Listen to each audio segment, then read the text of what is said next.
The data file blinked red on Dr. Riven's screen for the third time that morning.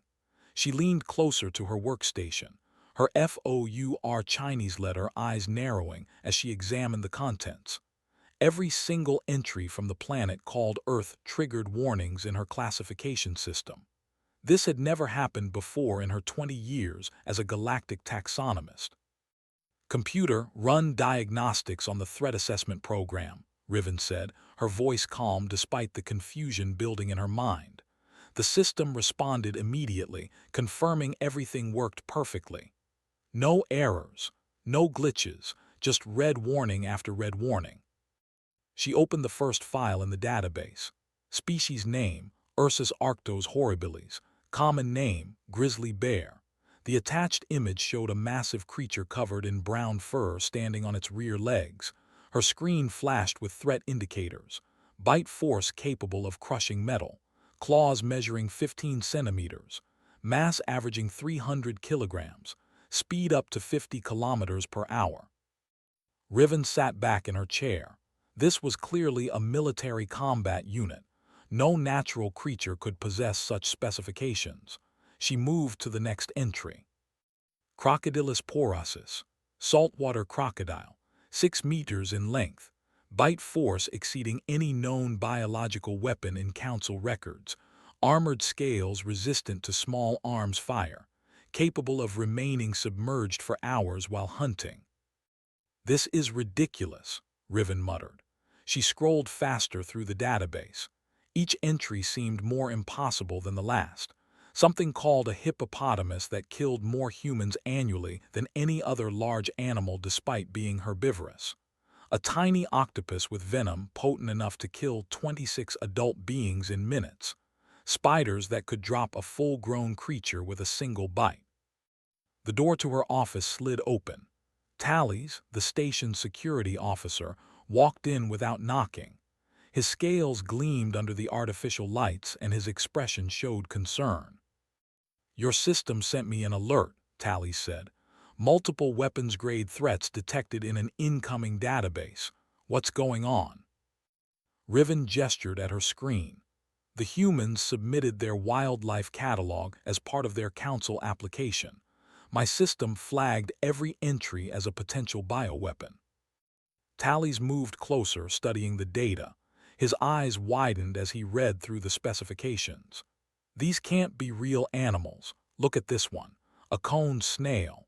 Barely 10 centimeters long but carries enough toxin to kill 800 humans.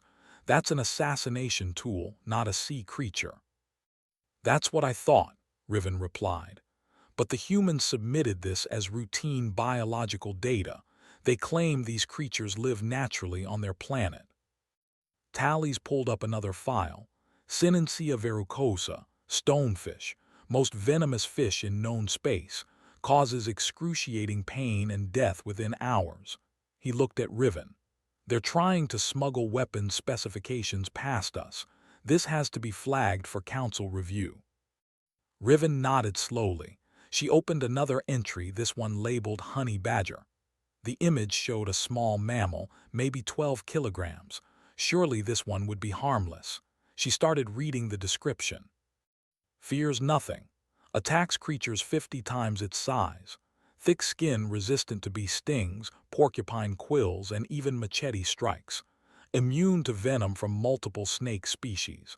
Known to fight off lions, hyenas, and..." Her system crashed. The screen went black, then rebooted automatically. When it came back online, the honey badger file had caused a complete system overload. The threat assessment AI had apparently tried to calculate the danger level and failed. "That's it," Tallies said firmly. "I'm reporting this to the council immediately. These humans are either incredibly stupid or incredibly dangerous. Nobody tries to pass off military hardware as wildlife." Riven pulled up the submission details. The data came from a Dr. Amy Foster, representing Earth's diplomatic corps.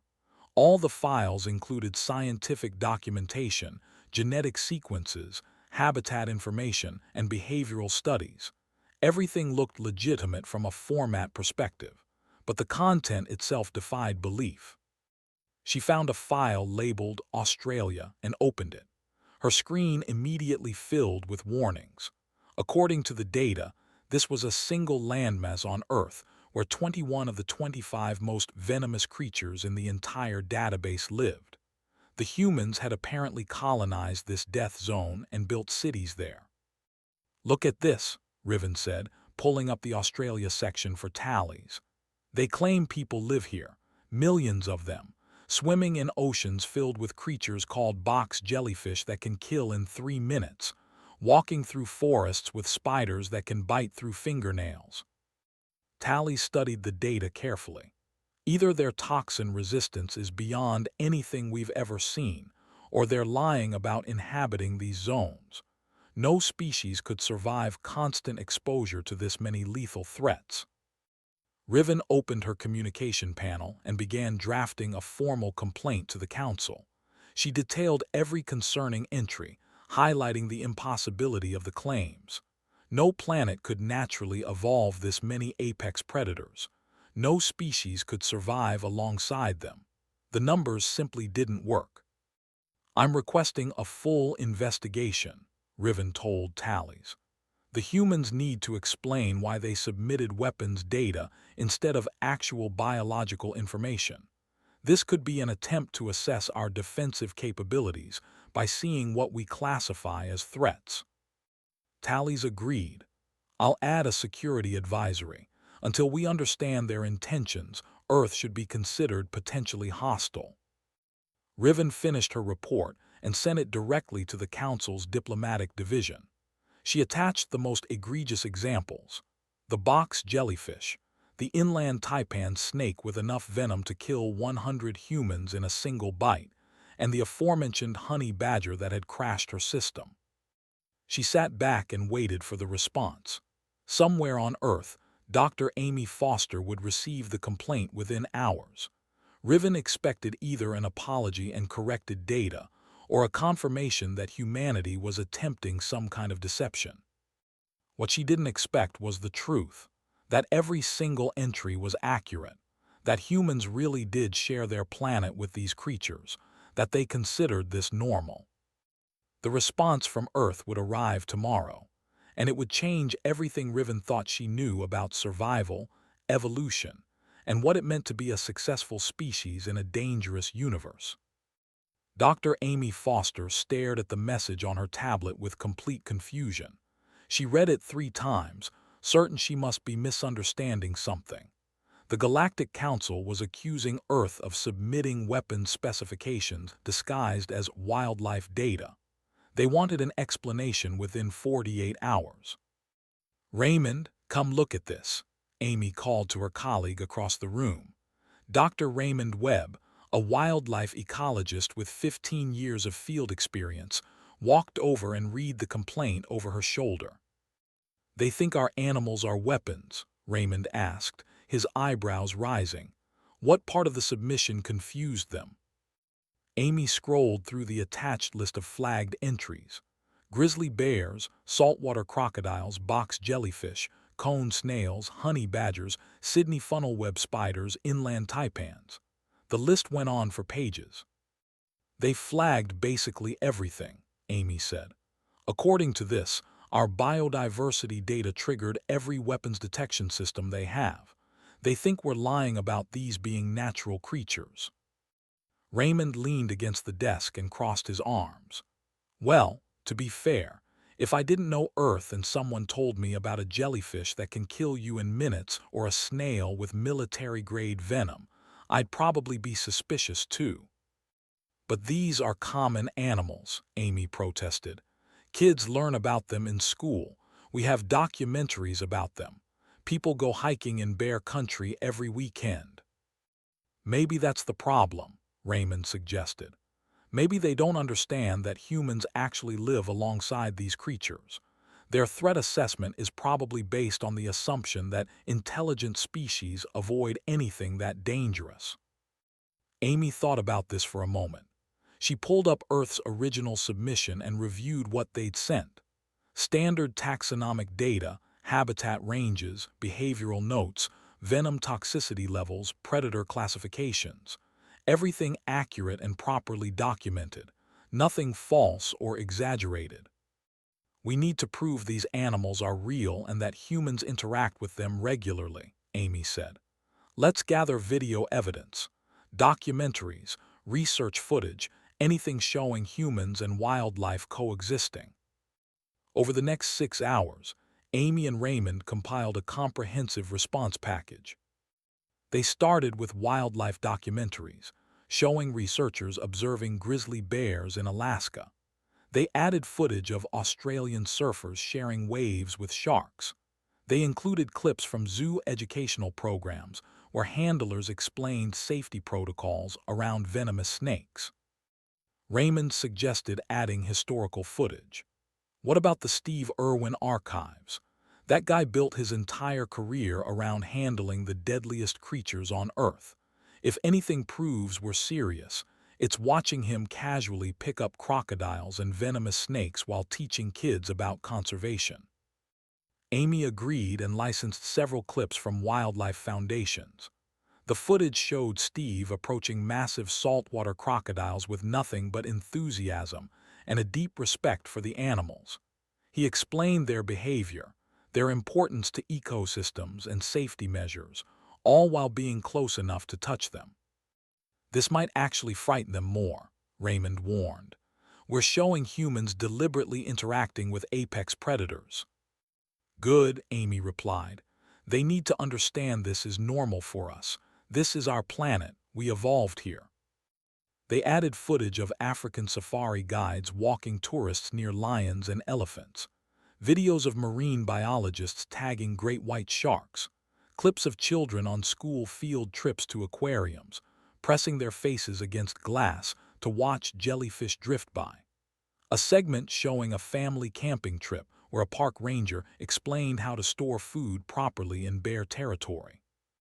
Ambassador Liu stopped by the office late in the evening to review the response before transmission. She was Earth's primary diplomatic liaison with the Council, and this complaint could seriously damage humanity's application for membership. This is quite extensive, Ambassador Liu said, scrolling through the video collection. You're showing them everything. Our wildlife, our research methods, our casual attitude toward danger. We don't have a choice, Amy explained. They think we're lying or testing them. We need to prove every word of our submission was truthful. These animals exist. We live with them. It's that simple. Ambassador Liu paused on a video showing a children's birthday party at a zoo. Kids laughed and pointed at tigers, bears, and crocodiles behind reinforced barriers. To humans, it was a fun Saturday afternoon. To alien observers, it might look like child endangerment. Include it, Ambassador Liu decided. Include everything. Let them see Earth as it really is. If they can't accept our planet's biodiversity, then we need to know now before this goes any further. Amy added a written explanation to accompany the videos. She described Earth's evolutionary history, explaining how humans developed alongside these predators. She detailed safety protocols, conservation efforts, and coexistence strategies. She emphasized that while these creatures were dangerous, they were also essential parts of Earth's ecosystems. Raymond contributed statistics, annual deaths from various animals, which were surprisingly low considering the creature's capabilities. More people died from falling coconuts than shark attacks. Bee stings caused more fatalities than bear encounters. The data showed that humans had learned to live safely despite the dangers. We should mention our pets, Raymond suggested. The fact that we keep domesticated wolves and miniaturized tigers in our homes might help them understand our relationship with animals. Amy added a section about dogs and cats. She explained selective breeding, domestication timelines, and the concept of companion animals. She included photos of golden retrievers playing with children and house cats napping in sunny windows. Both descended from predators, both now living peacefully in human homes. The final package totaled 43 hours of video footage and 200 pages of documentation.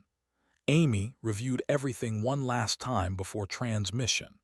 Every piece of evidence supported the same truth. Earth's wildlife was exactly as dangerous as the data indicated, and humans had simply adapted to survive alongside them. "Sending now," Amy said, initiating the transmission to the Galactic Council. The data would take 6 hours to reach their station through the relay network. Raymond sat down heavily in a nearby chair. "What do you think they'll do when they see this?" Amy considered the question carefully. "Either they'll understand that we're telling the truth, or they'll decide humans are too dangerous to accept into the council. We evolved on a planet that's apparently much deadlier than anything they've encountered. That makes us either valuable allies or terrifying unknowns." "Can't change what we are," Raymond said quietly. "Earth made us tough, made us adaptable, made us learn respect for nature whether we wanted to or not." The transmission completed successfully. Amy closed her tablet and looked out the window at the city beyond. Somewhere out there, people were walking dogs, visiting zoos, planning camping trips, and swimming in oceans. Living ordinary lives on a planet the galaxy apparently considered a weapons testing ground. She wondered how the Council would react when they realized the truth.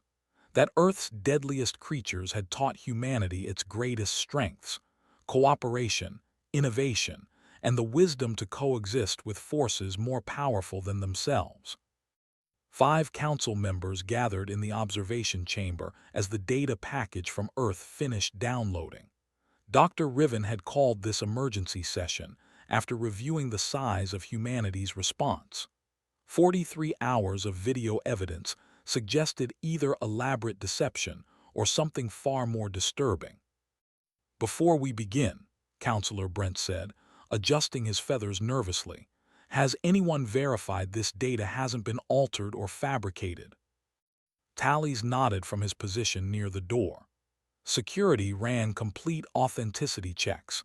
Everything is genuine, unedited footage from Earth's historical archives and recent recordings.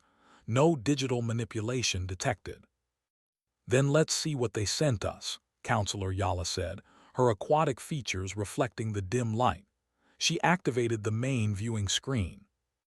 The first video began with sweeping shots of a landscape called Yellowstone National Park. Humans walked along wooden pathways surrounded by forests and mountains. Text identified this as prime grizzly bear habitat. The footage showed several of the massive creatures from a distance, grazing on vegetation or fishing in streams. "Pause," Riven commanded. "Those humans are within 100 meters of the predators. Where are their weapons, their protective barriers?" The video continued. A narrator explained bear safety protocols: keep food stored properly, make noise while hiking, back away slowly if encountered, don't run. The humans treated these protocols like simple suggestions rather than survival necessities. Counselor Yala leaned forward. "They're walking in the same territory as creatures that could kill them easily, on purpose, for recreation." The next segment showed closer interactions. Wildlife researchers, identified as working for something called the National Park Service, tracked grizzlies using radio collars. A human named Pete approached a sedated bear to take measurements. The creature was massive up close, its claws clearly visible. "That human is touching it," Brent whispered, "measuring it, studying it like it's a laboratory specimen instead of a weapons-grade threat." The video shifted to Australia.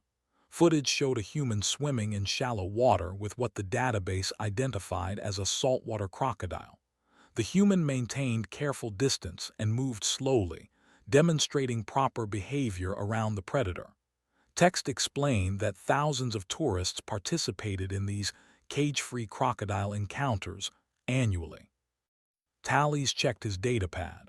According to their statistics, fatal crocodile attacks average less than 2 per year globally.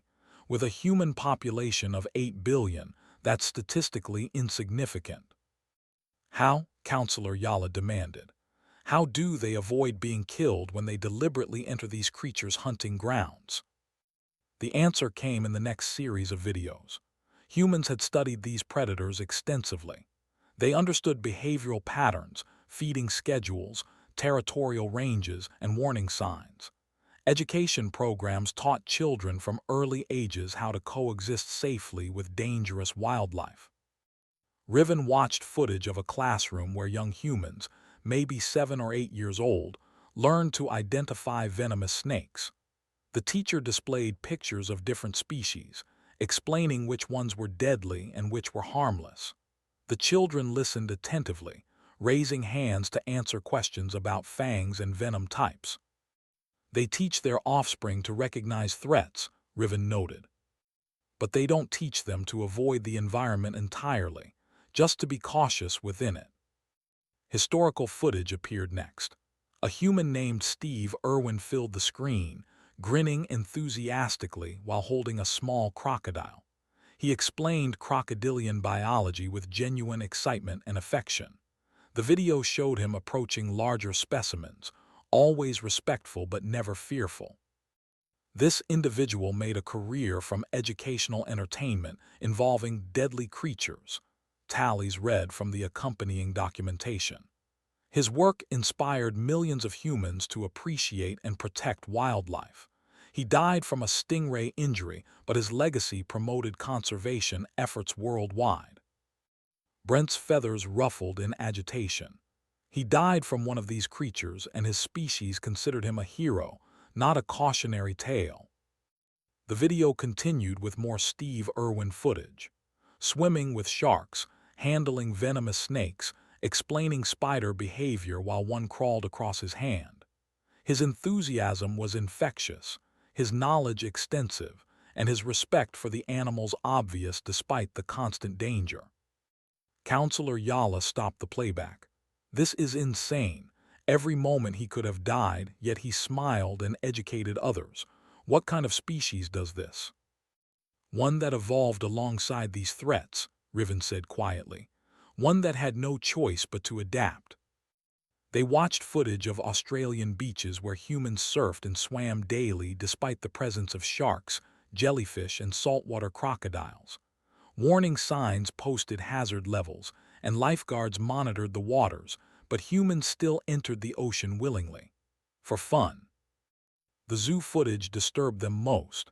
Families with young children walked through facilities housing bears, big cats, crocodiles, and venomous snakes. The creatures lived in enclosures strong enough to contain them, but the concept itself seemed strange. Humans captured apex predators and kept them for educational purposes and species preservation. A birthday party video showed human children shrieking with joy as they watched tigers play in their habitat. The children pressed against protective barriers, pointing and laughing, not frightened, delighted. They enjoy proximity to danger, Brent observed. They find it entertaining. More footage showed research facilities where scientists studied venom for medical applications. Humans deliberately extracted toxins from snakes and spiders, seeking to understand and potentially use these substances for healing. They turned weapons into medicine. The final segment covered Earth's oceans. Divers swam with great white sharks, observing them from submersible cages. Marine biologists tagged whales larger than any spacecraft in the Council fleet. Researchers collected samples from coned snails and box jellyfish, handling them with careful tools while wearing minimal protection. Pause the video, Riven commanded. The screen froze on an image of a human free-diving alongside a whale shark, the creature's mouth wide enough to swallow the human whole. Complete silence filled the chamber. 5 council members sat processing what they'd witnessed. Hours of footage showing humans living, working, playing, and raising families on a planet that should have killed them thousands of times over. They're not lying, Tallies finally said. Everything in their database is accurate. These creatures exist.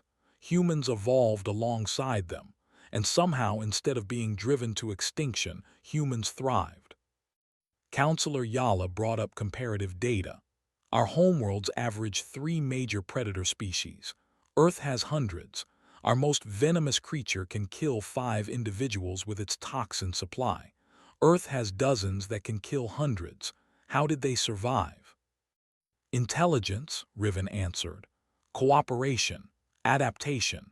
They couldn't overpower these threats individually, so they worked together, developed tools, studied their enemies until they understood them, turned understanding into coexistence. Brent pulled up human evolutionary data. It says here they're persistence hunters. They evolved to chase prey until it collapsed from exhaustion. Their endurance exceeds most species. They can regulate body temperature efficiently, maintain steady pace for hours, and coordinate complex group tactics. Those traits make sense now, Tally said. On a planet this dangerous, only the most adaptable survived. Earth didn't just shape their bodies, it shaped their minds, made them innovative, cooperative, and resilient. The council members looked at each other, understanding dawning. This wasn't a hoax or a weapons catalog. This was documentation of a species forged by the most hostile environment the council had ever encountered. Earth had tested humanity in ways no other species experienced, and humanity had passed. 3 weeks after reviewing Earth's evidence, a council inspection team landed at a human facility called Denver International Airport. The team consisted of Riven, Tallies, and 3 other specialists wearing full environmental suits rated for extreme hazard zones. They emerged from their shuttle expecting military escorts and high-security protocols. Instead, a woman in casual clothing and a light jacket met them with a warm smile. "Welcome to Earth," she said cheerfully. "I'm Carol Chen, your guide for this visit. We've prepared a tour of several ecosystems so you can observe our wildlife firsthand." Tally scanned the area suspiciously. "Where are your guards? Your weapons? This is a Class 5 threat environment according to our assessment." Carol looked puzzled. "This is an airport. The most dangerous thing here is probably the traffic outside." She gestured toward a parking area where vehicles moved in organized patterns. "Follow me to the transport." The inspection team climbed into a large vehicle Carol called a van. She drove them through Denver, pointing out landmarks and chatting about local wildlife. She mentioned that black bears occasionally wandered into suburban areas, especially during berry season. "Bears come into the city?" Riven asked, alarmed. "Sometimes," Carol said casually. "Usually they're just looking for food. Wildlife services relocate them back to the mountains. It's not a big deal." The team exchanged glances inside their helmets. Not a big deal. Apex predators wandering into populated areas, and humans considered it routine. Their first destination was Rocky Mountain National Park. Carol parked at a trailhead where dozens of humans prepared for hikes. Families with children adjusted backpacks. Elderly couples studied trail maps. Everyone seemed relaxed. "This trail goes through elk territory," Carol explained.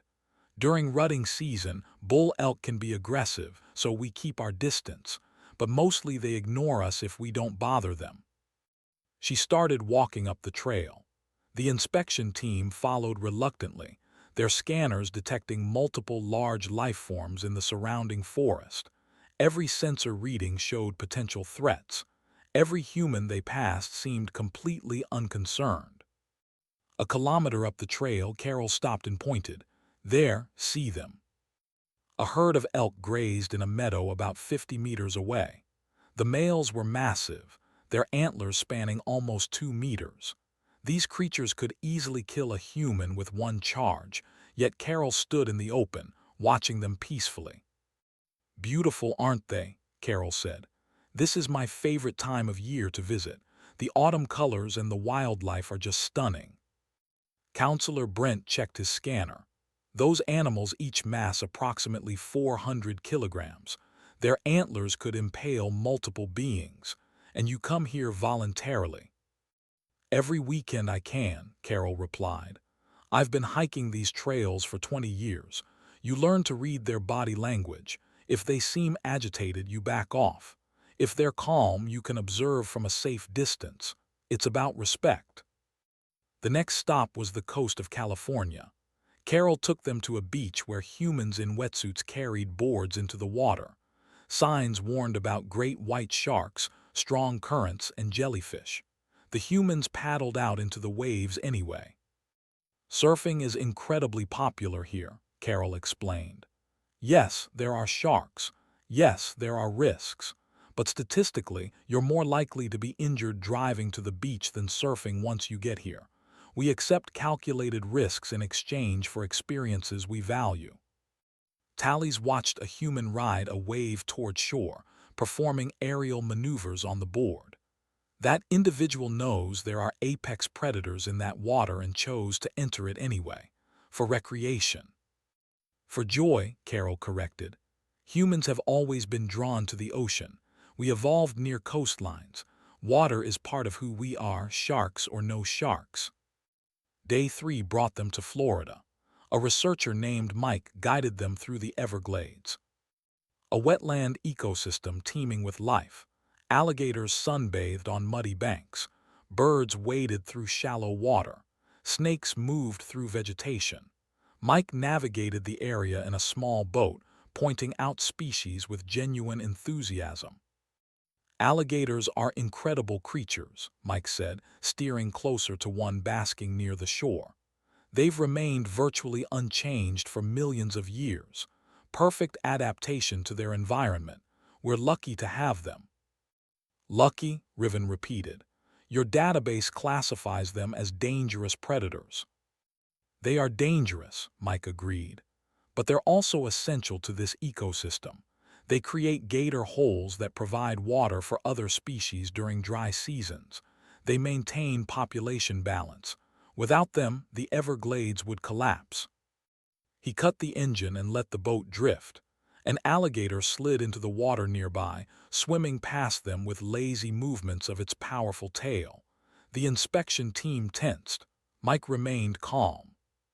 See how she's moving, just passing through, not interested in us. Now if we got in the water or approached her nest, different story, but we respect her space, she respects ours. Their final destination was a wildlife rehabilitation center in Texas. A veterinarian named Sarah showed them facilities where injured animals recovered before release back to the wild. The center currently housed 2 black bears, a mountain lion, several hawks, and numerous snakes. Sarah entered the snake room wearing only gloves and carrying a hook. She carefully lifted a rattlesnake from its enclosure to show the team. The serpent's rattle buzzed a warning.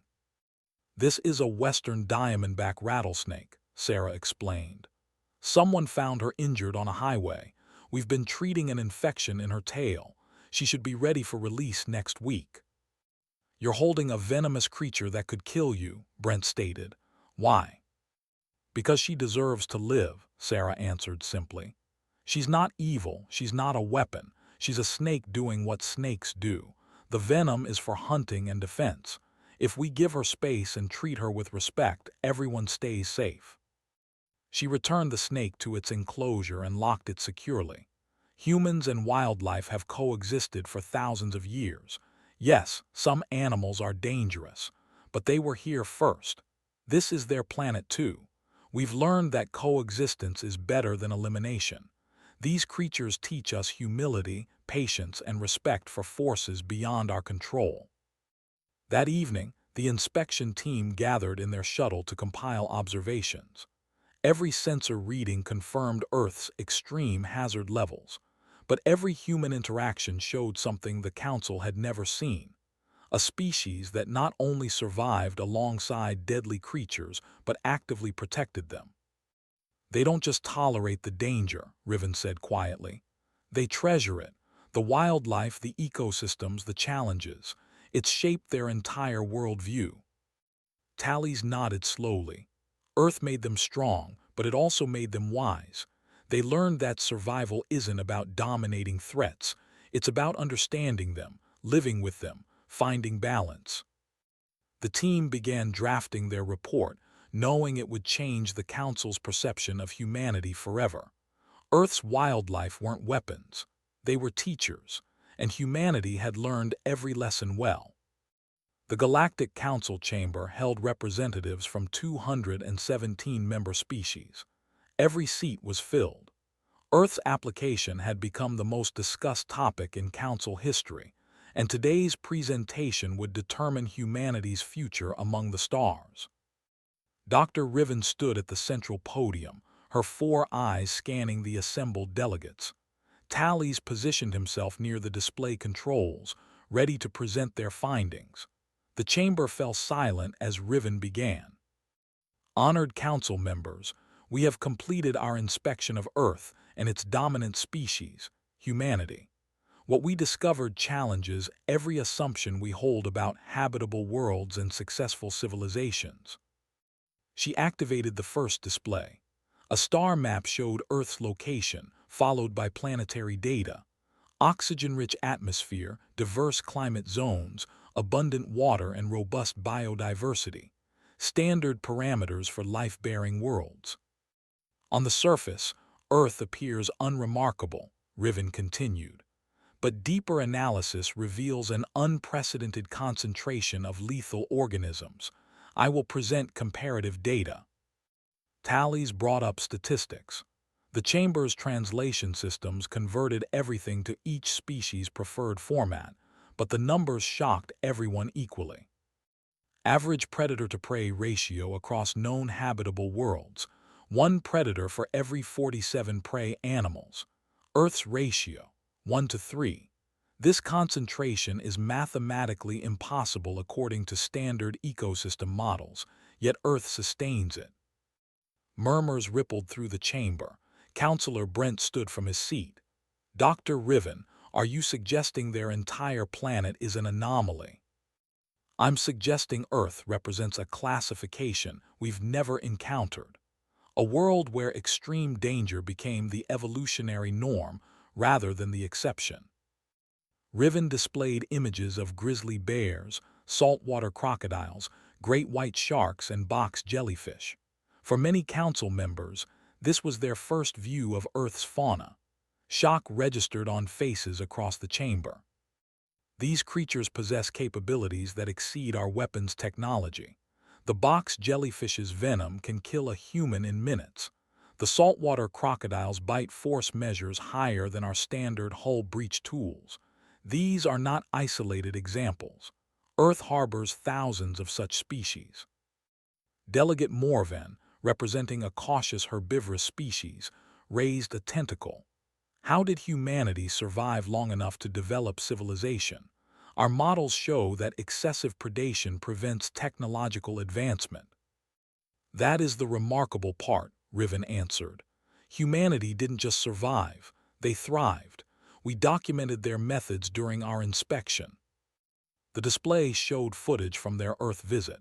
Carol hiking through bear territory, Mike navigating alligator-filled waters, Sarah handling venomous snakes. Each scene demonstrated humans coexisting with creatures that should have driven them to extinction.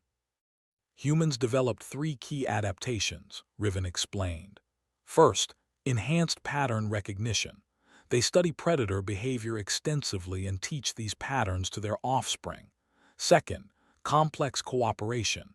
Individual humans are vulnerable, but groups working together can survive environments that would kill them alone. Third, technological innovation driven by necessity. Tallies displayed more data. Human development of tools, weapons for hunting, protective barriers, medical treatments for venom, and comprehensive educational systems teaching coexistence strategies. They turned their planet's dangers into teachers, Riven said.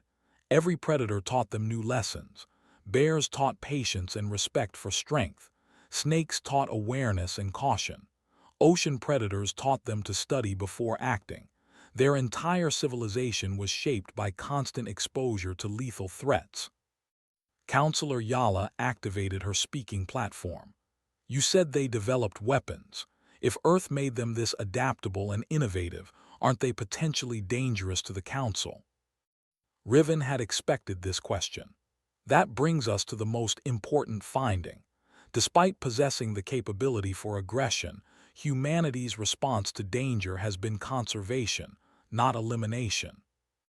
The display showed rehabilitation centers, protected habitats, and conservation programs. Humans spending enormous resources to protect the very creatures that occasionally killed them. They actively preserve species that pose risks to their safety, Riven continued. We asked their researcher Sarah why she risked her life treating injured predators.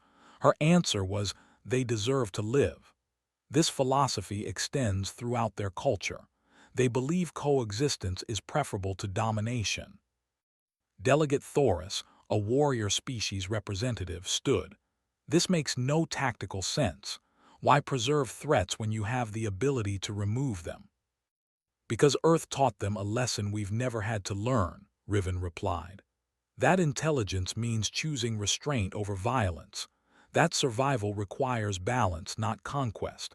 Every human we interviewed expressed the same core belief. They share their planet with these creatures. It belongs to all species, not just humanity. The chamber erupted in discussion. Some delegates saw humanity as potential allies.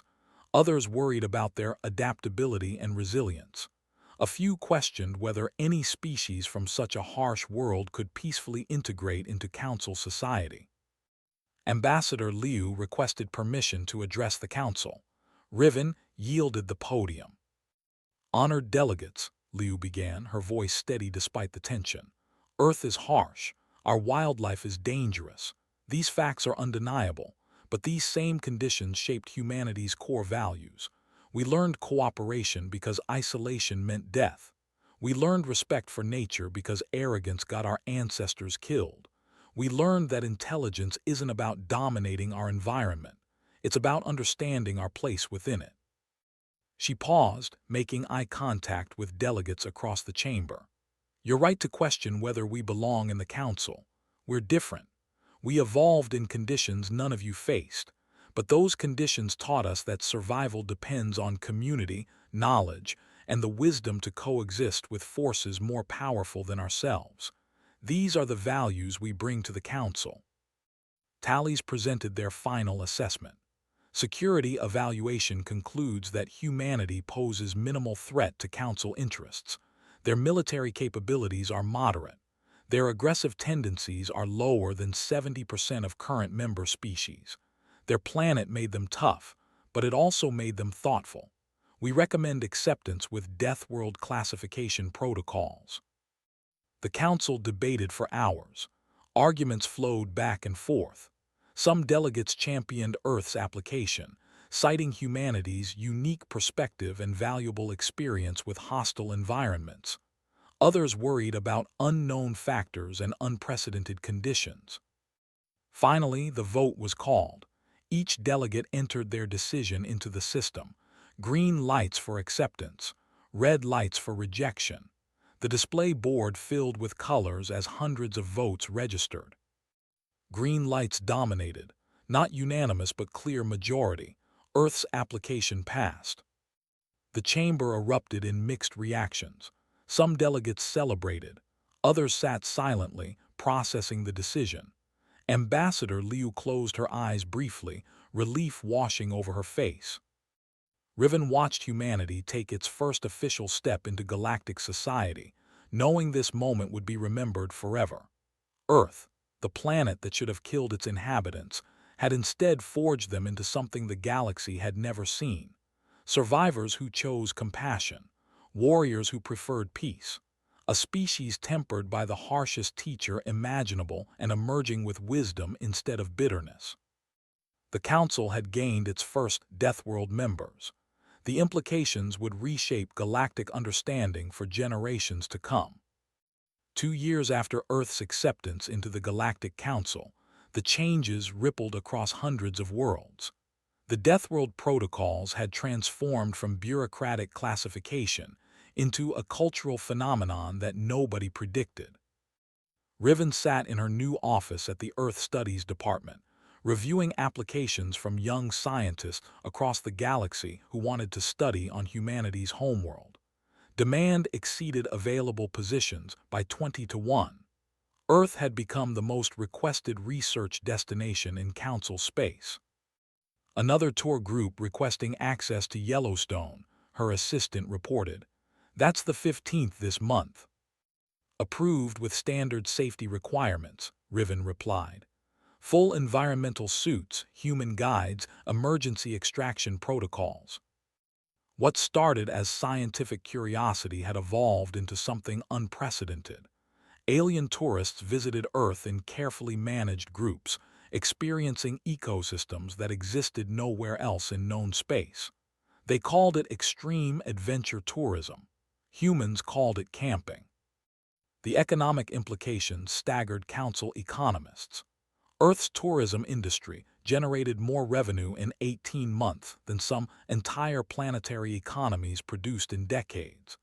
Species that had never considered recreational danger now paid premium prices to walk through forests where bears lived or swim in oceans with sharks.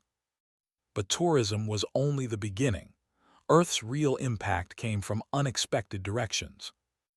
On the world of Terex, a conservation crisis threatened a species of large predators. Local populations wanted them eliminated. The planetary government requested council assistance. The council sent humans. Dr. Raymond Webb arrived with a team of wildlife specialists. They studied the predators, analyzed behavior patterns, and developed coexistence protocols based on Earth's experience with similar creatures. Within 8 months, attacks dropped by 70%. The predators remained. The local population learned to live alongside them. Raymond's team became heroes on Terex and consultants for a dozen other worlds facing similar challenges. "It's not complicated," Raymond explained in an interview that reached billions of viewers across the galaxy. "You study the animal, learn what it needs, give it space, teach people to recognize warning signs. Most predators don't want to fight. They want to eat and raise their young in peace. Once everyone understands that, coexistence becomes possible." Human-wildlife consultants became the most sought-after specialists in the council. Their fees were enormous, but their success rate was perfect. Every world they visited achieved sustainable coexistence between inhabitants and native predators. They brought Earth's hard-won wisdom to species who had never needed it before. The military implications surprised everyone most. Tallies, now serving as liaison between human security forces and council defense, watched human advisors transform hostile environment training across the galaxy. Council soldiers had always avoided dangerous environments. Humans taught them that avoidance was sometimes impossible and adaptation was necessary. Training programs incorporated Earth survival techniques. Soldiers learned persistence hunting tactics, pattern recognition, and cooperative strategies humans developed over thousands of years. Your species turned environmental hostility into tactical advantage, a council general told Tallies during a training demonstration. "We're learning to do the same." But Earth's greatest contribution came in an area nobody anticipated: diplomacy. 3 previously unknown Deathworld civilizations made contact within a year of Earth's acceptance. They had been watching the Council for decades, too afraid to reveal themselves. They believed peaceful species would never accept survivors from harsh worlds. Earth's membership changed everything. If the Council accepted humans despite Earth's dangers, maybe other Deathworld species had a chance. The first contact came from a species called the Vraxi, who evolved on a volcanic world with extreme temperature variations. Their planet made Earth look comfortable, but they watched humanity integrate successfully and took courage. Ambassador Liu personally welcomed the Vraxi delegation to council chambers. "We understand," she told them simply. "The galaxy wasn't ready for us either. Now it is. Welcome." The Vraxi broke down crying in relief. They had been alone for so long, convinced their harsh origins made them monsters. Earth proved that difficult circumstances could forge wisdom instead of cruelty. Within months, 2 more Deathworld species made contact. The Council created a new diplomatic division specifically to help them integrate. Humans led the department. Who better to guide Deathworld species than those who had navigated the path first? Earth's educational programs expanded rapidly. Universities across the planet developed exchange programs with alien students studying everything from predator management to extreme environment adaptation. Alien researchers worked alongside human ecologists in the Amazon, the African savanna, and Australian outback. Carol, the guide who had shown Riven's team around during their first inspection, now led the most popular Earth orientation program. She taught aliens how to safely experience Earth's wilderness while appreciating its beauty. Fear is natural, she told a group of nervous alien students during a hike through Rocky Mountain National Park. But fear shouldn't prevent experience. You learn to assess risk, take appropriate precautions, and stay aware of your surroundings. Then you can enjoy this. She gestured at the mountain vista before them. An elk grazed nearby. The students tensed. Carol smiled. Watch its ears, see how they're relaxed. It knows we're here and doesn't care. We're not threatening it so it won't threaten us. That's coexistence. The most profound changes happened quietly in individual interactions. Humans and aliens working together discovered that Deathworld survival taught universal lessons. Patience, respect for forces beyond your control, the value of knowledge over assumptions, cooperation over individual achievement. Riven completed her latest research paper, comparing psychological development across Deathworld and Standard World species. Her findings were clear. Difficult environments didn't create violent species. They created adaptable ones. The key variable was whether difficulty taught domination or cooperation. Earth had chosen cooperation. That choice rippled across the galaxy now, changing how hundreds of species thought about challenges, dangers, and the unknown. She closed her research files and looked at the image on her desk. It showed her first day on Earth, standing nervously in full protective gear while Carol smiled beside her in just a light jacket. Riven had kept the photo to remember how much she had learned. A message arrived from Ambassador Liu. 3 more Deathworld species are ready to make contact. Could you join the welcoming committee? Riven replied immediately. Absolutely. I'll bring experience and empathy. She stood and looked out her window at the stars. Somewhere out there, species who thought they were alone were finding courage because Earth proved difficult origins could lead to peaceful futures. Civilizations were learning that surviving hostility taught valuable lessons. The galaxy was discovering that diversity included more than biology. It included experience, perspective, and the wisdom earned through challenges. Earth's wildlife hadn't been weapons after all. They had been the greatest teachers humanity ever had. And now, through humanity, they were teaching the entire galaxy lessons about survival, coexistence, and the strength found in choosing cooperation over conquest. The Deathworld protocols were no longer just safety regulations. They were recognition that some of the galaxy's greatest wisdom came from its harshest worlds. And Earth, the planet that tried to kill its children and made them stronger instead, led the way forward into a more understanding, more adaptable, and more united galactic community.